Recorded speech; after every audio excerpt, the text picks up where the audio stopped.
Selamat pagi anak-anak yang terkasih. Selamat berjumpa kembali di pagi hari ini dengan pelajaran IPA. Semoga pada pagi hari ini anak-anak selalu dalam keadaan sehat sehingga anak-anak dapat mengikuti kegiatan pembelajaran IPA ini dengan baik. Untuk materi hari ini kita akan membahas tentang organ atau alat gerak hewan. Pada pagi hari ini yang akan kita bahas adalah ada dua, yaitu yang pertama organ gerak atau alat gerak hewan vertebrata, dan yang kedua nanti akan berbicara tentang hewan invertebrata. Sekarang yang pertama adalah hewan vertebrata. Apa yang dimaksud dengan hewan vertebrata? Hewan vertebrata yaitu hewan yang memiliki tulang belakang. Hewan vertebrata adalah hewan yang memiliki tulang belakang atau tulang punggung.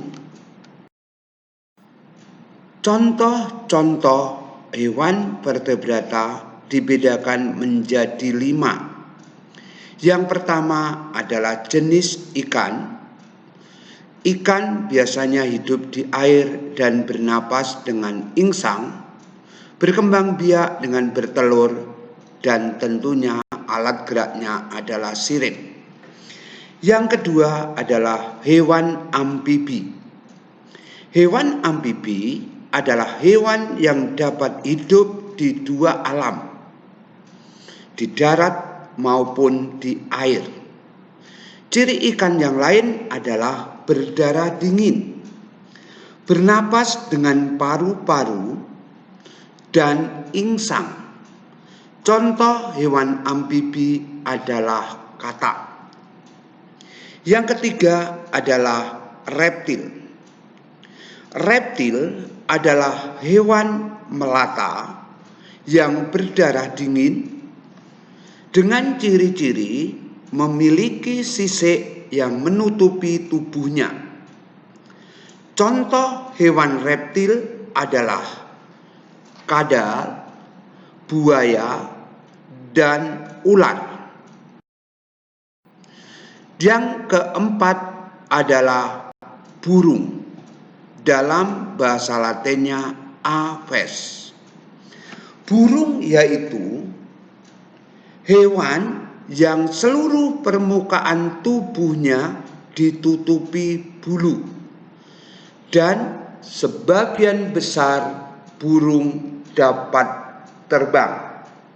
Namun ada beberapa jenis burung yang tidak dapat terbang.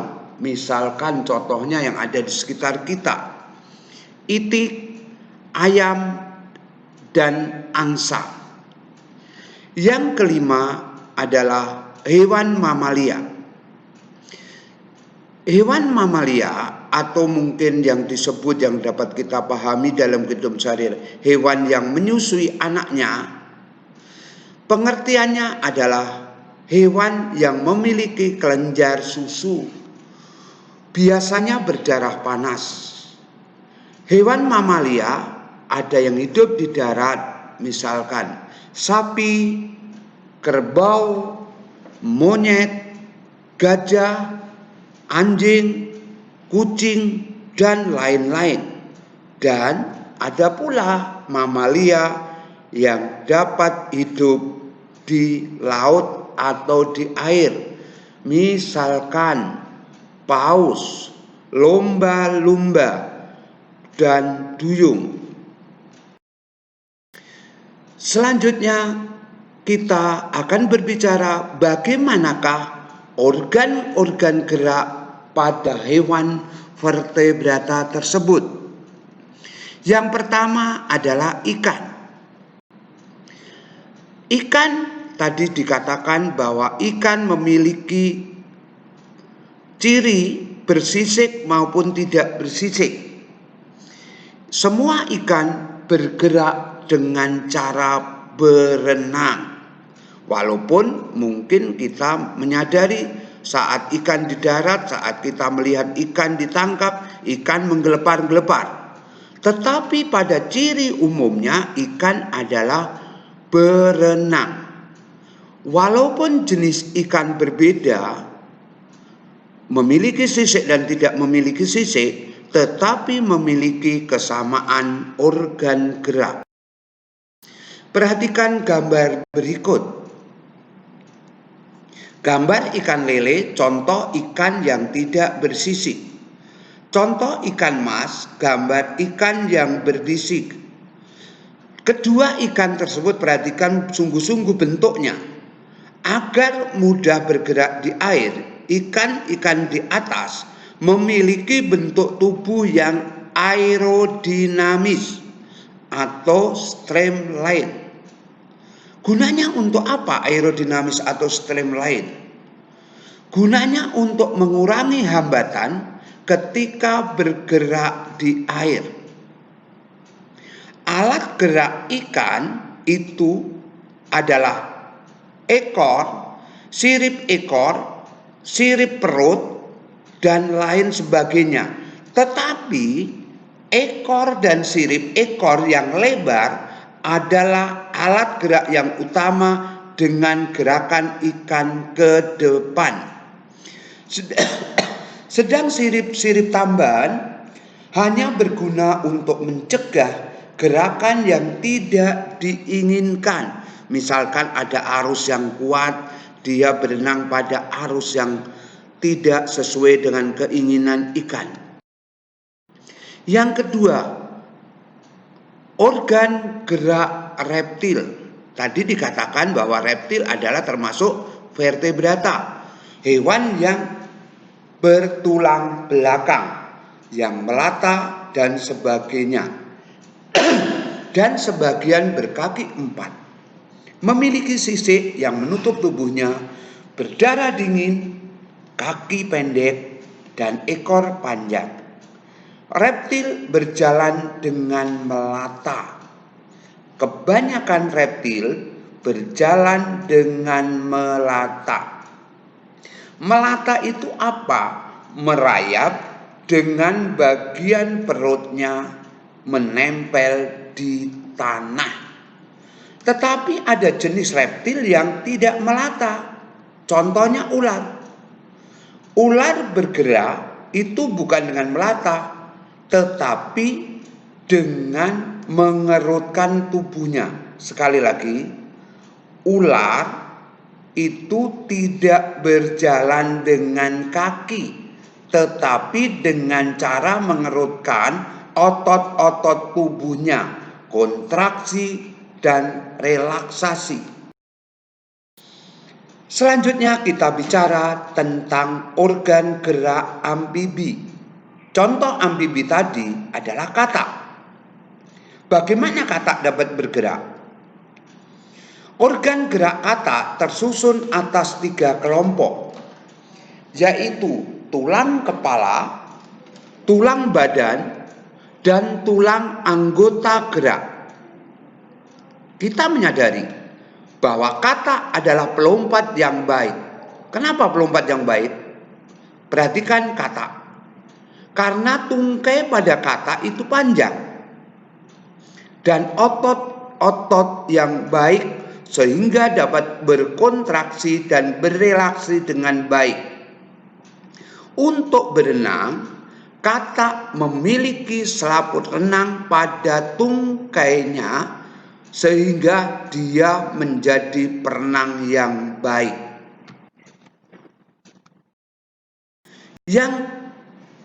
Yang keempat adalah organ gerak burung. Burung sebagian besar tadi Bapak jelaskan bergerak dengan cara terbang. Bagaimana burung dapat terbang? Burung dapat terbang dengan mengepakkan sayapnya. Nah, gerakan-gerakan sayap tersebut dikendalikan oleh otot-otot terbang yang sangat kuat. Otot-otot pada sayap untuk terbang yang sangat kuat. Otot-otot sayap itu melekat pada tulang dada. Otot terbang pada burung gerakannya ada dua, yaitu menarik ke atas dan ke bawah. Yang kelima adalah organ gerak mamalia. Tadi jelaskan anak-anak, mamalia adalah hewan yang memiliki kelenjar susu bertujuan untuk menyusui anak-anak. Nah, organ gerak mamalia itu terdiri dari otot, rangka atau tulang, dan sendi. Anak-anak, organ gerak mamalia itu sama dengan hewan vertebrata yang lain. Bahkan mamalia pada umumnya sama dengan manusia. Tadi dijelaskan contoh hewan mamalia: anjing, kucing, sapi, kuda, monyet, kelinci, kambing, dan lain sebagainya memiliki alat gerak yaitu otot, tulang, dan sendi. Yang sekarang kita bicara tentang organ gerak hewan invertebrata. Apa sih hewan invertebrata tadi itu? Hewan invertebrata yaitu hewan yang tidak memiliki tulang belakang.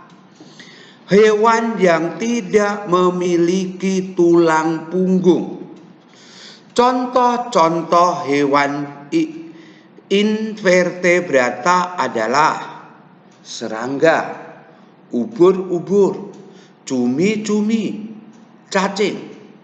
Di sekitar kita banyak sekali serangga.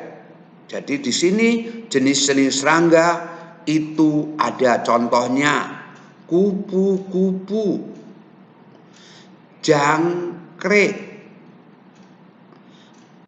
belalang, kecoa,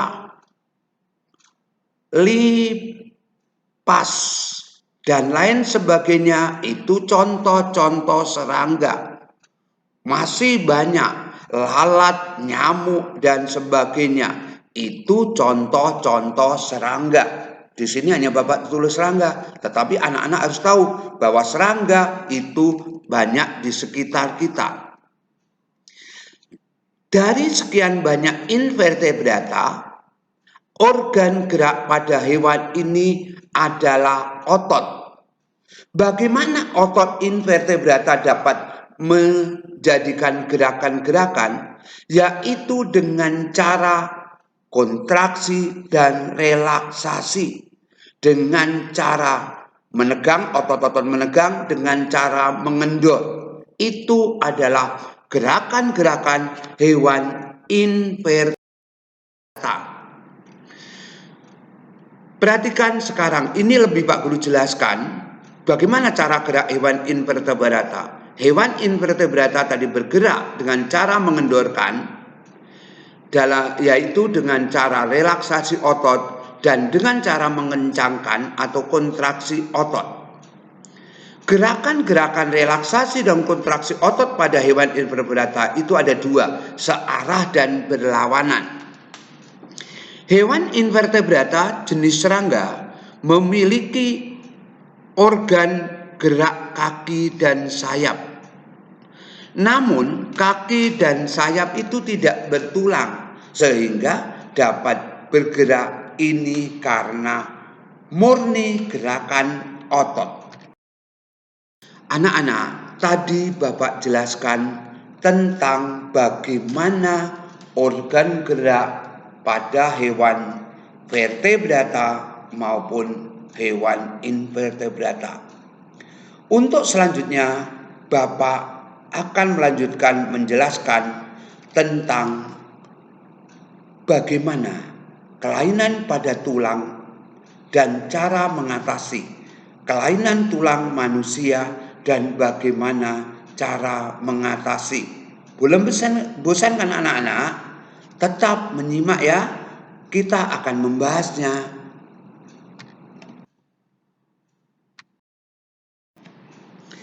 Yang pertama, kita akan berbicara tentang permasalahan-permasalahan pada otot.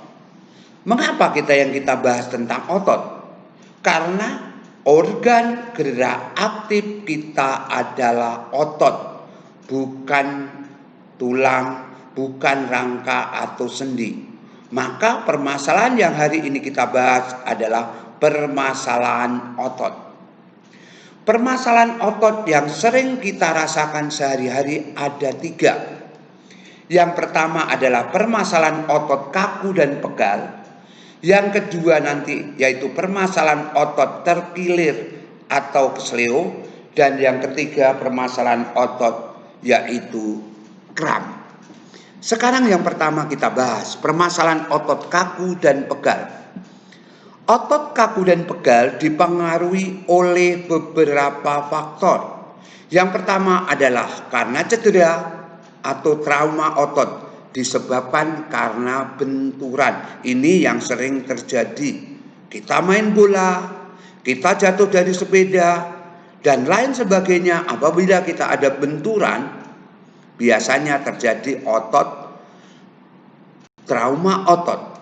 Yang kedua penyebabnya, penggunaan otot yang berlebihan. Ini disebabkan karena kerja keras atau biasanya olahraga yang berlebihan. Yang ketiga, karena tekanan atau stres. Tekanan itu maksudnya begini. Kita menahan tubuh dalam kontraksi atau dalam posisi otot kontraksi. Contohnya contoh nyata. Kita duduk tegak lurus. Sehingga otot-otot kita menjadi kaku atau pegal. Atau contoh yang lain. Saat kita berdiri saat upacara, kita tegang berdiri. Tidak rileks. Sehingga mengakibatkan otot-otot kaku dan pegal. Ini penyebab tekanan dan stres pada pada otot. Bagaimana cara mengatasi otot kaku dan pegal? Ada 4 cara anak-anak cara mengatasinya. Yang pertama tentunya lakukan peregangan otot dengan berbagai cara. Misalkan anak-anak lihat, saat di upacara ada waktu istirahat, itu adalah saat peregangan otot.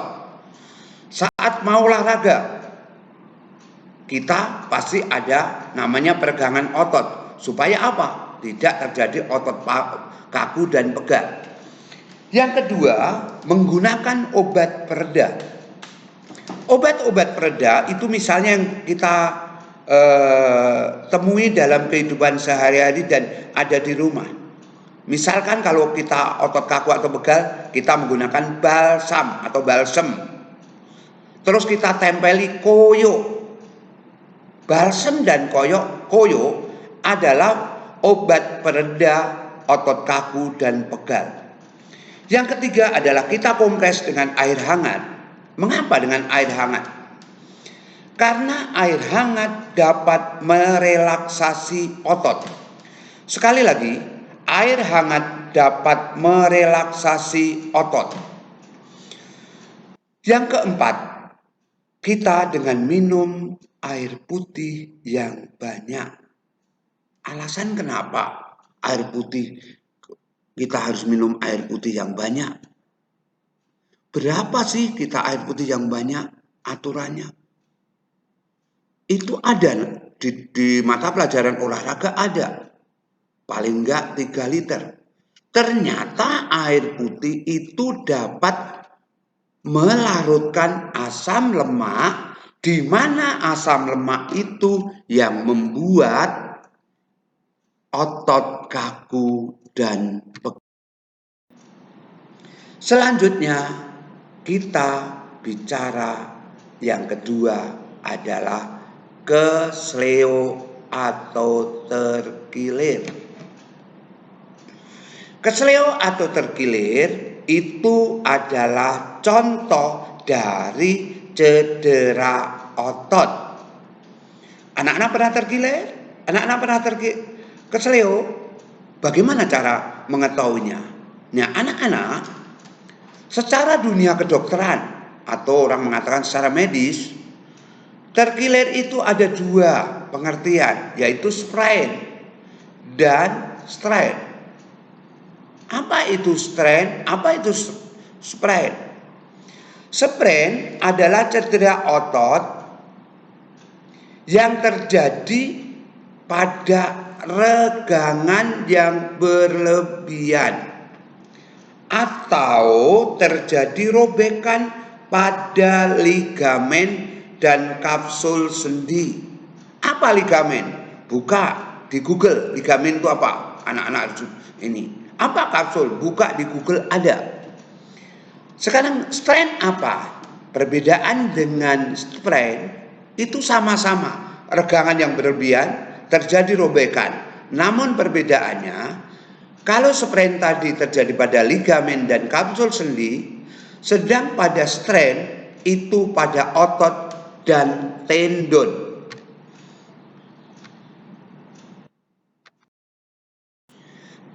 Sekarang, bagaimana cara mengatasi atau mengobati kesleo atau terkilir? Ada 4 cara mengatasi kesleo atau terkilir. Yaitu yang Bapak singkat, 4 cara adalah RICE, RICE. R yang pertama adalah rest. Rest artinya istirahat. Istirahatkan tulang yang kesleo atau terkilir. Jadi kalau anak-anak sudah merasa kesleo atau terkilir, harus istirahat dari kegiatan. Terutama istirahatkan otot-otot yang terkilir tersebut. Selanjutnya I. I adalah ice. Ice adalah es. Kompres bagian kesleo dengan air es. Bagaimana caranya? Celupkan kain tipis ke dalam air es dan kompres bagian yang terkilir kurang lebih 15 menit. Itu hanya kurang lebih. Yang ketiga adalah C. C compression atau penekanan. Dengan cara memberi perlindungan pada sendi atau otot yang terkilir, yang kesleo dengan perban elastis. Tujuannya adalah untuk mengurangi peradangan. Selanjutnya adalah elevation, peninggian. Bagaimana ini atau cara ini adalah meninggikan sendi atau otot yang kesleo tadi dari posisi jantung. Usahakan otot-otot yang kesleo lebih tinggi dari posisi jantung. Tujuannya untuk apa? Untuk mengurangi pembengkakan. Sekarang yang ketiga adalah kram. Kram itu apa?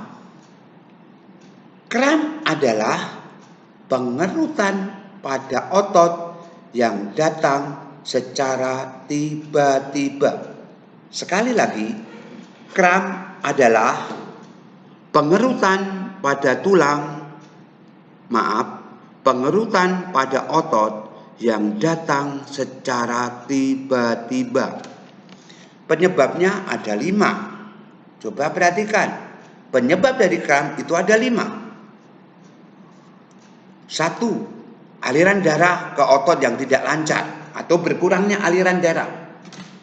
2. Suhu yang sangat ekstrim. Ekstrim itu bisa sangat dingin, bisa juga sangat panas. Itu mengakibat kram. Yang ketiga, Saat kita melakukan aktivitas baik olahraga atau kegiatan bekerja, itu pemanasan yang kurang. Jadi anak-anak usahakan kalau melaksanakan aktivitas baik bekerja maupun olahraga itu dengan pemanasan terlebih dahulu. Yang keempat, penggunaan otot yang berlebihan. Apa sih itu? Apa penggunaan otot yang berlebihan itu? Contohnya, olahraga tidak kenal lelah, sehingga kita bisa kram. Atau bekerja tidak kenal waktu, tidak kenal lelah. Itu juga menyebabkan penyakit kram. Yang kelima adalah kekurangan cairan, kekurangan minum, atau dalam bahasa kedokteran medis yaitu dehidrasi, sehingga anak-anak diharapkan selalu minum air putih. Selanjutnya adalah bagaimana cara mengatasi penyakit kram. Ada 4 cara mengatasi sakit kram. Yang pertama adalah regangan otot yang kram, regangkan. Contoh misalnya kita bersila dan kita kram, kita lepaskan bersilanya. Yang kedua, pijat daerah otot yang kram. Yang ketiga, relaksasi atau diregangkan dengan cara dikompres air hangat. Tadi dijelaskan bahwa air hangat dapat membuat otot-otot kita relaksasi. Yang keempat adalah minum air putih yang banyak. Yang keempat adalah cara mencegah kram. Cara mencegah kram pun ada 4 cara. Yang pertama adalah pemanasan untuk peregangan otot, mandi berendam pada air hangat setelah melakukan aktivitas, hindari olahraga atau beraktivitas berat, dan bila duduk atau berdiri atau bersikap yang memerlukan waktu sangat lama, kita sesekali melakukan peregangan. Anak-anak yang terkasih, itulah penjelasan tentang organ gerak hewan dan hambatan pada otot gerak kita. Semoga anak-anak dapat mencerna penjelasan dari Bapak, sehingga anak-anak dapat mengerti, memahami, dan tentunya diterapkan dalam kehidupan sehari-hari, sehingga anak-anak dapat mengerti organ-organ gerak hewan, terutama yang ada di sekitar kita.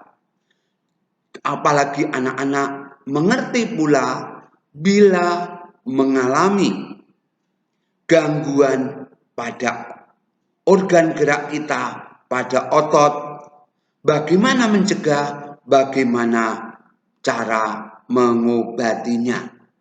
Anak-anak, Bapak kira pelajaran hari ini cukup sekian. Selamat siang, selamat belajar, dan selalu di rumah. Jangan lupa jaga kesehatan. Ini masih waktunya new normal, belum normal. Amin.